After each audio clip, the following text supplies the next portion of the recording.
ஆண்டவர் யோசுவாவை பார்த்து சொன்னார், நீ உயிரோடு இருக்கும் நாளெல்லாம் ஒருவனும் உனக்கு முன்பாக எதிர்த்து நிற்பதில்லை.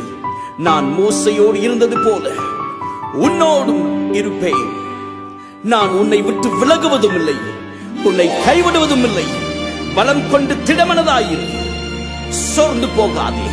உன் ஆண்டவர் உன்னோடு கூட இருக்கிறார், உன்னை அழைத்தவர் உன்னோடு கூட இருக்கிறார்.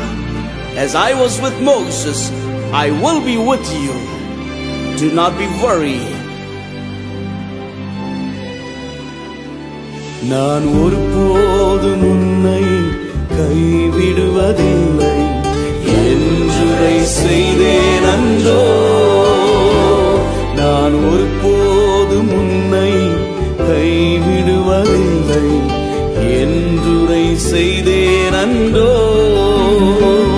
கடலாழத்திலும் அக்கினி சூளையிலும் உன்னை காத்திடும் பலமானன்றோ.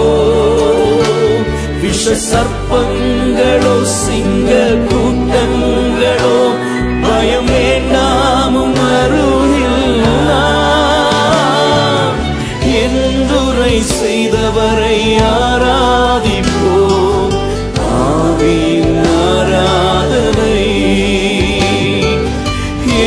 அருமையான நண்பரே, எங்கே போவது என்ன செய்வது என்று வழி தெரியாமல் திக்கற்ற நிலைமையிலே ஆகாரை போல வனாந்தரத்திலே அலைந்து கொண்டிருக்கிறீர்களோ, ஆண்டவர் சொல்கிறார் உங்களை பார்த்து, நான் உலகத்தின் முடிவு பரியந்தம் உங்களோடு கூட இருப்பேன்.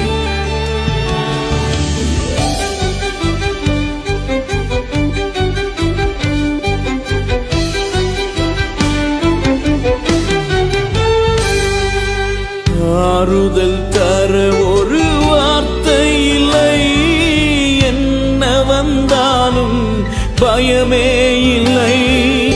மாறாத இயேசு உண்டெனக்கு, மனது ஒரு போதும் கலங்கவில்லையே. ஏழை எனக்கு அடைக்கலமே, அவர் புயலில் என் கண்மலையே. உன் தேவனாயிருக்கிற கர்த்தனாகிய நான் உன் வலதுகையை பிடித்து பயப்படாதே, நான் உனக்கு துணை நிற்கிறேன் என்று சொல்லுகிறார். யாக்கோப் என்னும் சிறு பூச்சியே, இஸ்ரவேலின் சிறு கூட்டமே, பயப்படாதே, நான் உனக்கு துணை நிற்கிறேன் என்று சேனைகளின் கர்த்தர் சொல்லுகிறார். அவர் நெறிந்த நாணலை முறியாமலும் மங்கி எரிகின்றதான திரியை அணையாமலும் இருக்கிற தெய்வம். அவர் உன்னோடு கூட இருக்கிறார். உன் வாழ்க்கையில் அற்புதம் நிச்சயம். Receive your miracle. சோர்ந்து போகாதீங்க, அப்பா உங்களோடு கூட இருக்கிறார். நிந்தைகள் உன்னை சூழ்கின்றதோ, தம் கரங்கள் என்றும் உயர்ந்திடுமே. நல்வசனத்தின் வல்லமையாய் வல்லவரின் சமூகம் நிறைந்திடுமே. எலியாவின் தேவன் எங்கே என்ற